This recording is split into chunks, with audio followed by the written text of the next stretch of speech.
Hi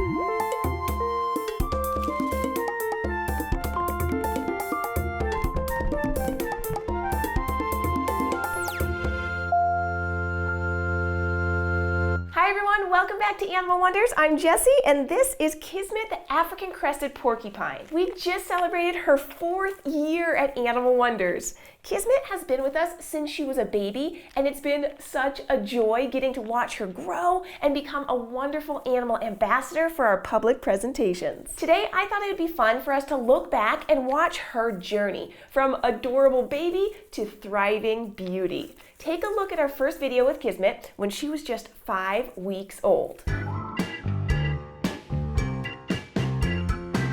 Here she is! Look how little and cute she is. This is an African crested porcupine, and she's only about 3 weeks old. She's tiny right now, but she's gonna get huge. Right now, we're just laying down the foundation of her getting to know us and us getting to know her. So just trying to figure her out and see what she's all about. She's getting kind of hungry right now, so I'm gonna go ahead and make up her food. We're gonna feed her some fresh goat milk, and we wanna warm that up. We also wanna give her some produce, so this is pureed pear and carrot. We wanna put that in a syringe for easier feeding. And lastly, we're gonna give her some medicine, a very mild antibiotic, and some eye drops. We're first gonna start with the milk. She's just started to eat on her own. Now, normally they'd be eating on their own by this age, but she was kind of sick when she came to us, so we're just kind of nursing her back to health. I want to see if she'll take this on her own. Get up, get right there. Oh, there, almost. There you go, good girl. I'm hoping that she'll take about 15 milliliters per feeding. I would love if she took 25. We're feeding her 4 times a day. I'm trying to get 100 milliliters in, but she usually quits at about 10 milliliters, so I have to try and entice her to eat more. African crested porcupines are known to be quite hungry little guys, so for her not to be wanting tons and tons of food means that she is feeling under the weather. So that's why we're giving antibiotics. So as she pauses a little bit here, I'm gonna go ahead and give her some of her antibiotics and then finish that off with some more food. This is not so fun, huh? There you go. If I just let her regulate her own eating, she would end up becoming dehydrated. So I really need to make sure that I keep pushing her until she gets at least 15. All right, and there we go. That's 15, good girl. Wipe your face. All right, now I want to add an extra fiber to her diet. So she's going to eventually wean off this milk, probably in the next couple weeks, and I want her eating lots of good, healthy produce. So that's why I have a blend of pear and carrot, and she can also eat things like sweet potato, yam, or apple, those types of things. So right now, this is what we're gonna try. Does it smell good? Oh, she likes it. She knows this. This is so good. The way that she's eating this tells me that she's feeling much better. Her stomach is feeling better. Just everything about her is feeling better. I'm hoping that soon I can just give her chunks of produce and she'll start using her awesome rodent teeth and she'll just munch them down. But until then, I'll keep giving her the puree. Because she seems to like this so much, I think it might be, you're getting all messy. I think it might be a great way to reinforce her in the future as we begin to train her. Speaking of training, I've already started getting her desensitized to a harness so that we can walk her around safely. And I'm doing it in the middle of a feeding because I want her to kind of ignore it. It'll go on and then I'll reinforce her. So she didn't want that reinforcement. That's all right. I'm going to use body massage as a reinforcement instead. She just melts in my hand. Look at that. Oh, that's so good. The good stuff right there. A lot of people think that, oh, it's a porcupine, it's gonna be pokey, but she's an African crested porcupine, which means that these quills are not barbed like North American porcupines or South American porcupines. So even if I touch them, they're a little bit pokey, but they're not gonna stick into my skin. And they're only on her back here, so they're not on her belly, and they're not on her legs or arms. All right, now I'm gonna take the harness off. Just keep it on for a little bit. We're working on desensitization, so we don't want her to become sensitized to it, so we don't want it to be a bad thing. We just want it to be just a normal thing. This happens, and it's not so bad. She's still just getting her feet under her. When she came to us, she was very wobbly, and she couldn't hold up her own weight. Like I said, she was a little bit sick. So this is really great to see her walking around really stable. She's very adventurous right now. Not very curious, just adventurous. You know syringes, huh? Is that are you taking it? This is all your medicine. Oh, you know that, huh? You want some more of that? Yep.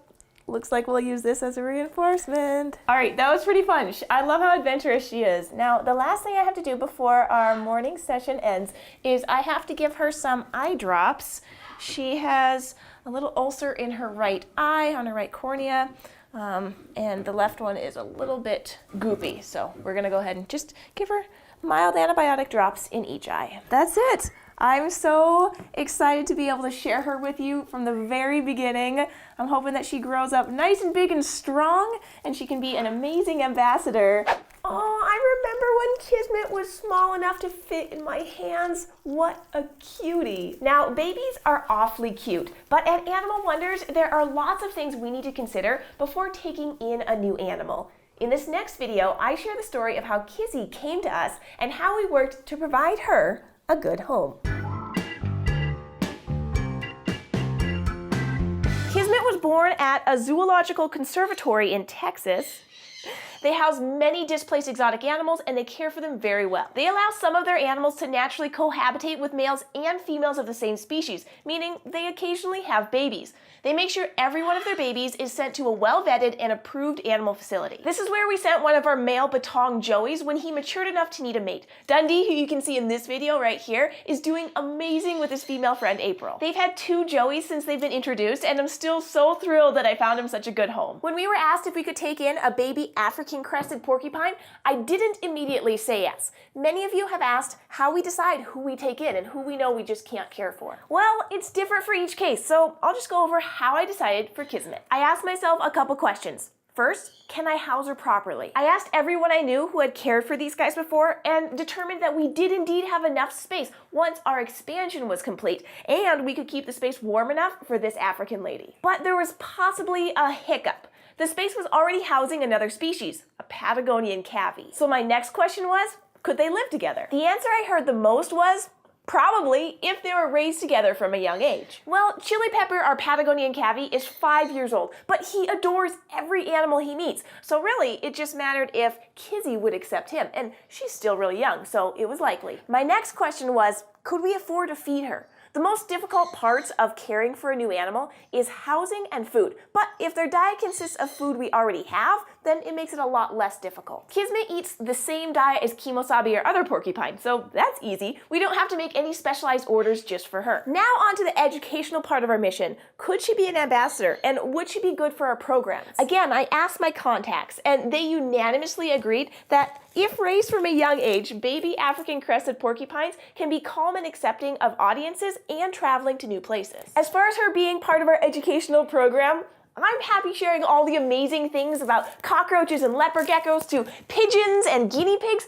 Any species is exciting and interesting if looked at and presented in the right way. From a clinical perspective, an African crested porcupine would be an amazing ambassador for large school assemblies or venues where they need a large, calm animal for the audience, like senior homes or special needs organizations. And overall, we don't have very many large, calm animals. So far, all of my preliminary questions determined that we could take her in, but I had 2 last questions, and those were, can I give her enough of my time? And do I personally want to care for her? These are the hardest two questions. Because we're such a small organization and ultimately all the animals' care falls to me, I have to be absolutely sure that I can manage their well-being for the rest of their life. So we accepted their offer and made plans to take her in. I got approval from our state agency to add her to our permit, she got a health exam, and we booked a flight. A few weeks later, she was on her way. When she arrived, I was happy that she made it safe and sound, until I realized that she was lethargic and not as hungry as she should be after a long flight. I rushed her back to Animal Wonders and immediately put her under a heat lamp and began getting fluids in her however I could.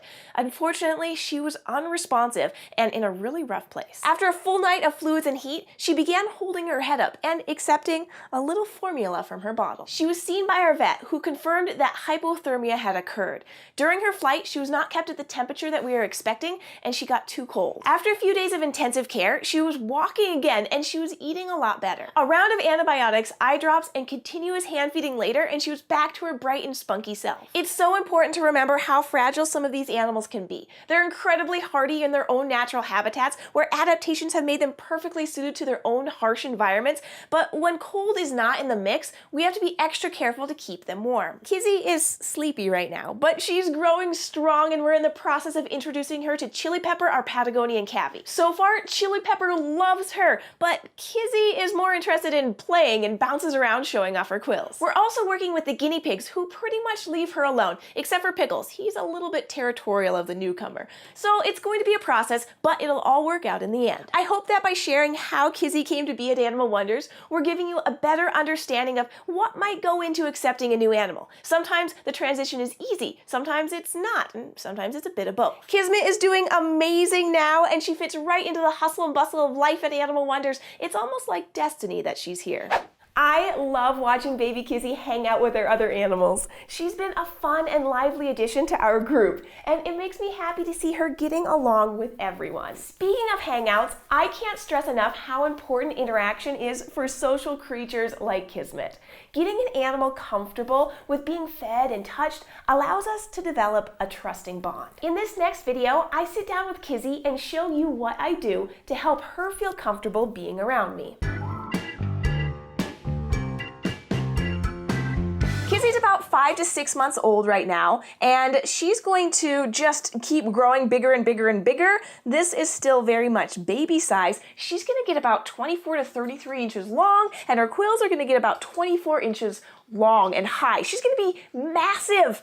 So right now, it's really fun just to hang out with little Kismet, even though she looks a lot bigger than the last time you saw her. We've been doing a lot of just hanging out with her, giving her lots of treats, touching her when we can. She has been doing a couple presentations, so she's getting used to that lifestyle as an ambassador, and she's just doing fantastic. I like to spend a lot of time with her willingly coming to me and being on me here, so that she realizes that totally I'm not a threat at all. Lots of good things happen when she's with us. Good girl. You can see that she's not afraid of touch. She's very confident, which is perfect for an ambassador. Her favorite foods right now are yam, carrot, and sweet potato. You might be able to hear her rattle a little bit. She has these really cool quills on her tail here that are hollow, and they'll rattle when she's a little upset. And she's not upset with me. Well, I guess you could kind of say she's upset with me, but really, these guys are very food possessive, and so when she's eating and anyone is near her, she's gonna be a little bit irritated and saying, this is my food, stay away. So as she's eating, I'm gonna keep trying to touch her on her forehead just to let her know that I don't care about the food at all. Food is all yours. Good girl, Kizzy. Yeah. I just love watching her eat. It's just so cute. I love how she holds her food. And she's so robust. I just love how healthy she is. I do like to spend a lot of one-on-one time with Kizzy, but she does live with a group of social rodents. Chili Pepper, the Patagonian cavy, and several guinea pigs. They all like hanging out together, which is really good for her mental state and her activity level, because they do play with each other. They groom each other. They communicate. Good girl. So when she's not hanging out with us, she still has a lot of friends. They're getting along really well, and we didn't really know if that was going to happen when we first introduced them. It was kind of iffy in the beginning. Chili Pepper wasn't too sure about her, and she was kind of on guard all the time, but after a couple weeks, they figured each other out. Get that grape. And now they're really good buds. You happy, girl? What do you think? Eastern circle? What do you think? Go ahead, no. Yeah, right there. Circle. Good girl. We've also started training Kismet just so we can have some fun things to do while we're interacting. One challenge that we did come across was that these quills stick out pretty far, and normally they would come out a little bit farther than this. During the grooming process, Chili Pepper has kind of over-groomed some of these quills. That's not something that he would have on his body, so he's going, what is this? Maybe it needs to be groomed. And it doesn't hurt her. It's just an aesthetic thing. So I'm hoping as she grows bigger, he'll do less and less of that. So you can see as we spend more time out during this session, she becomes more and more trusting that I'm not going to take the food away from her, and she tolerates a lot more touching on her forehead and her crest. These guys can live a good 15 years, so establishing a strong trust bond now is just going to have so many positive rewards throughout the rest of her life. What do you think? Where's that food? Give me more food, huh? It's up here. I know you know where it is now. Yeah. Here you go. Here you go. It's amazing to see how much she's grown from 5 weeks to 5 months. Hanging out with her at that age was such a fun time. And we found plenty of other ways to give Kismet a fun and enriching life here at Animal Wonders. One of her favorite activities to do is to paint. And this next video is all about Kismet's first painting session. Now the reason we paint with some of our animals is because it's a new experience for them. They get to feel new feels and smell new smells. It's behavioral enrichment. It's really fun. Now to set up, we need an open room, lots of floor space, and clothes that I don't mind getting paint on.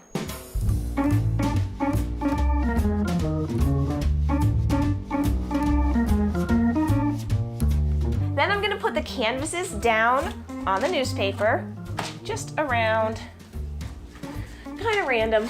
All right, here we go. Let's put the paint down. I'm gonna put it in between the canvases so that when she comes through, she'll hopefully step on the paint and then step on the canvases. That's a good noise. This is all non-toxic paint, so if the animal did eat this, they wouldn't get sick. I mean, I hope they won't eat it, but they could if they wanted to. Now I'm just gonna spread it out a little bit so when they walk in it, it'll get nice and covered on their foot. Come on in, here we go. Oh my goodness, what do you think? What's that? That's paint. Hey guys, this is Kismet, the African crested porcupine, and she has never painted out here before. So this is all brand new. You can see she's a little on edge. But she doesn't seem to mind the paint at all. You wanna say hi to Matt? He's over there behind the camera. I'm bringing the food out as treats just to make sure that this stays a positive experience. I know you tell him that he has a strange camera. What do you think about all this paint? Oh, that's so pretty. Look at your little foot. She keeps checking back into me for security.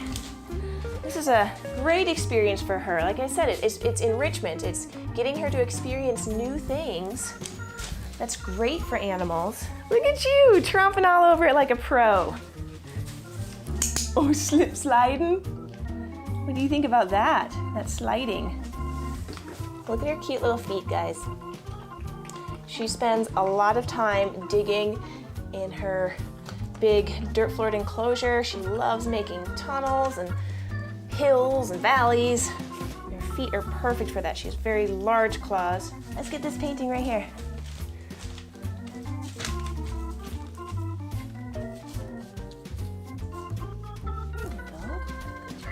All right, I think we did a pretty good job on these paintings. What do you think?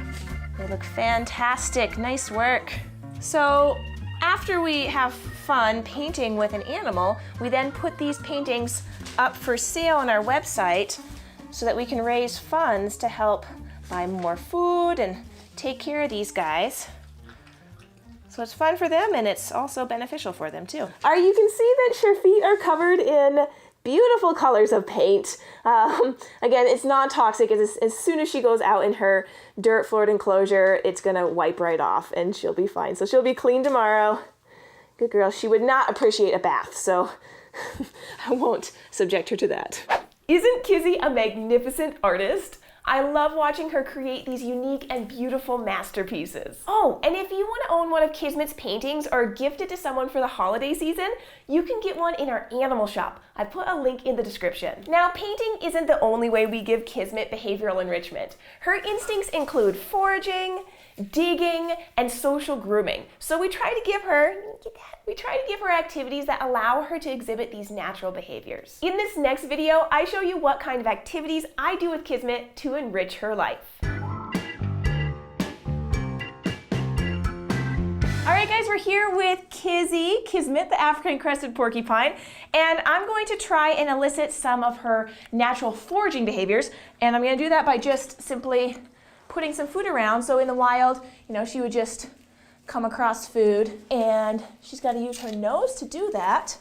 So let's see if she can find just the pieces that I put down. She found it.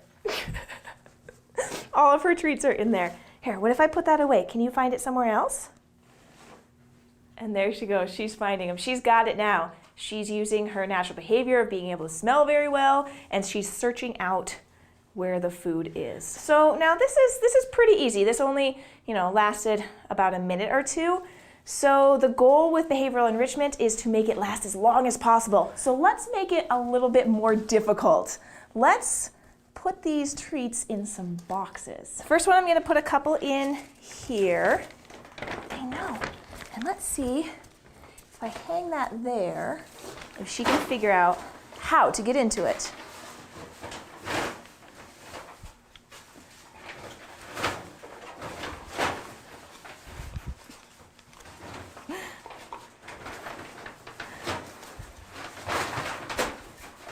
So obviously she knows it's in there. She can smell it, and she just had to figure out how to get in there. And so she was biting it, pulling it, and scratching. And those are all foraging techniques. Those are behaviors that she would use to get her food in the wild, and she did it. She did great. While she's preoccupied, I'm gonna make a couple more of these. I'm just using some paper and wrapping around a couple treats. And then kind of like how I scattered the food around, I'm just gonna kind of scatter these around, hide these around as well. Maybe one down the hole. Look how she's using her front feet to hold onto that. And she's a rodent, so she has very strong teeth used to chew through things. And so she smelled, and now she has to figure out how to get into her food. This would be kind of mimicking something that had a strong rind on it, that she'd have to chew through that rind to get to the food on the inside. All right, let's see if she can find the other food. Use that nose, Kizzy. And she's smelling. Oh, she smelled it. Look at her, she found it. You got that one really easy. She didn't unravel it or anything. She just found the weak spot and she just ripped it open. This is the best, seeing an animal doing some natural behaviors. They're obviously engaged in this, and it's an enjoyable experience for them. Hi, I don't have any more food. Go find the other one. It's hidden very well. Can you smell it? She's snuffling. I gave her no prompts. I mean, unless she can understand English. I gave her no prompts. She found that with her nose. She has an excellent sense of smell. I mean, she's down in this hole. This is a great place to talk about her next natural behavior, which is digging. These guys will dig huge burrows, and you can see that she started to construct one for herself here. So we're surrounded by dirt. This is behavioral enrichment. This is easy because she lives on it. But I'd like to do something a little bit extra, give her a different kind of a soil to play with as well. I have a potted plant. Let's see what she does with it. Oh, it's new. Look at her putting her quills out towards it. She wasn't quite sure what it was at first. It's edible, so it's gonna be fine for her to eat it. So I guess this is she's using it more foraging wise, and that's all right, but I bet she starts digging in that dirt pretty soon. Or she may just eat the whole plant first. Sometimes when you are trying to give them enrichment for a certain behavior, it elicits another natural behavior, and that's completely fine. That's not a failure. That's just another way to enrich them. It's all good. Having them engage with new things is the goal. The last thing that these guys will do all the time is they will hang out with their family and do social grooming, and I elicit that by doing a little grooming to her. So they have this very rough tongue. It's rougher than a cat's tongue. And so what I'm doing is I'm using my fingers and I'm pretending that my finger is her tongue, and I'm just kind of moving it back and forth on her quills. And she is sticking her tongue out the side of her mouth and she is grooming me back. And that they would sidle up next to each other, and that's what they would do. Good girl. It makes me so happy to see Kizzy so happy, and I'm so glad we're able to give her what she needs to have a good life. Now, educational outreach is part of our mission here at Animal Wonders, and as an animal ambassador, Kismet goes to public presentations to teach our community about the wonders of porcupines. Going to public presentations means that Kismet has to be comfortable with going into a crate and walking on a leash. So in our final video, I show you how Kizzy and I worked together during a recent training session, which took place right here in her new enclosure. Kismet has recently moved into a new space. She's now living in the second room of the beaver house, which is right in here. So we moved Kismet into this space because she was previously living in the romping room, but we want to use that space for our new chinchillas. And since she was no longer socializing with the cavies, there was really no reason to keep her in that area. So her new room has plenty of space for her and she's doing great, but there's always room for improvement. I do like to get her outside as much as possible, and I'm hoping to get her access to a yard in the future. So when you're dealing with porcupines like Kismet, the biggest challenge is their chewing. So it's not simple to just put in a doggy door to the outside. And since it gets really cold here in the winter, we need to keep this space warm enough for her, and a chewed on doggy door that doesn't seal well wouldn't be good for her. So for now, she gets a safe space to stay warm, and she gets to go on walks outside when the weather is warm enough. I haven't been able to get her out to public presentations for over 4 months, since the school buildings had to close due to the pandemic. So she's actually a little bit out of practice going into her travel crate, which is why I'd like to work on that now and show you how we work together. So for this crate training session, I'll start by setting her crate up in front of the door. The next step is to get her collar and her leash on, which can be tricky sometimes. You did it! Yay! You did it! Good girl! And now that she has her collar on, I'll ask her to go into her crate. I'll put some food in the crate. Oh, I know, it sounds weird, doesn't it? Kismet is a sweetheart and enjoys interacting, but she's also very sensitive and she spooks easily at small things. So I have to be very aware of what she's experiencing so I can make sure I react appropriately and in her best interest. Now that she's in the crate, I'm going to give her a couple more reinforcements just to make the crate really rewarding before turning it around to face the exit. She's definitely uncomfortable. She's rattling her quills and she's stomping her back feet, saying, "This is not my favorite place to be." So what I'm doing is I am giving her good reinforcement whenever she showed calm behavior. So I don't want to see chewing or scratching or rattling. As soon as she is calm for a second, I want to give her a reward. Good. Good girl. All right. I'm gonna give her a little bite to eat here, and then we're gonna go ahead and turn this crate around. And now that we're all turned around, we can let her come on out into the yard for a walk. Good girl. There we go. Adventure time. Those don't taste very good. Those are weeds. Are you sure you want to eat those? Here, come on over here. Now, the hardest part about walking Kizzy is that she doesn't love the feeling of the leash touching her quills. It's something that she's just never gotten used to, and it makes her pretty nervous. So my goal during our walks is to keep her calm by getting her to focus on something she knows really well, which is targeting. So when she targets, it's me asking her to touch her nose to my closed hand, and then she gets a treat. And have I mentioned how much she loves her treats? So I'm using positive reinforcement during our walk, and that's where I give her reinforcement to encourage behaviors I want to see more of. By giving her reinforcements, it makes her feel good, which increases the likelihood that she will do those behaviors again. So if she's doing behaviors that I don't want her to do, I'm going to ignore it instead of using any kind of punishment. And because I'm not rewarding any of those unwanted behaviors, the chances that they'll continue will decrease. So when she gets scared, she either tries to bolt and run away, or she comes and tries to hide by my legs. And so sometimes when she's doing that, she'll end up spinning around me in circles. So if she does that unwanted behavior of spinning around, of like trying to get underfoot between my legs behind me, then I want to ignore that behavior and then change it into something that I do want to see again. Oh goodness, there you go. Good girl. Good, nice job. So I'm working on something else with her. When she goes to the end of the leash and I want her to stop, we have had some trouble with when I tighten the leash, she hits the end there, she feels it pull on her quills and it makes her really nervous, and so she doesn't stop. So what I do is I reinforce her stopping. You're all right. Did you hear another noise? You target? Good, thank you. Let's see if she can get up onto my knee. Good girl.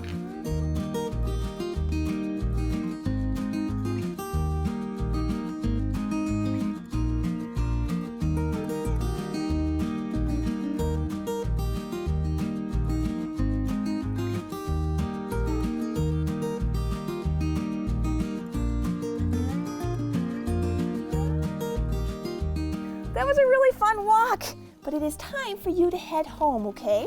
So we're gonna go back in your crate.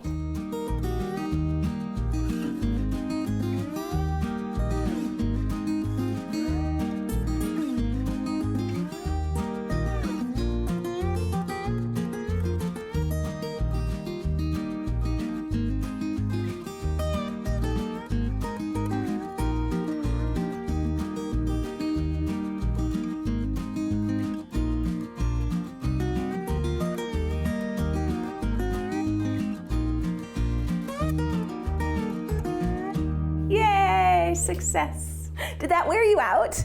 That was a lot of work. You're panting now. Seeing Kismet thrive here at Animal Wonders has been so fulfilling, and I love being able to share her journey with you. Thanks for watching this compilation on Kismet. If you'd like to see more compilations on your favorite animals at Animal Wonders, let me know who we should feature next in the comments below. And if you'd like to keep going on adventures with us every week, subscribe to Animal Wonders Montana, and I'll see you soon. Bye.